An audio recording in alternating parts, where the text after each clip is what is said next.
You ask Tiger to solve. This deals with linear equations with one unknown. The final result is x equals 5/2. Let's solve it step by step. Group all constants on the right side of the equation. Subtract 25 from both sides. Simplify the arithmetic.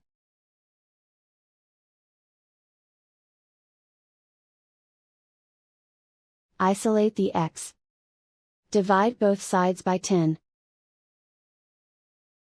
Simplify the fraction. Find the greatest common factor of the numerator and denominator. Factor out and cancel the greatest common factor. And so the final result is x equals 5/2.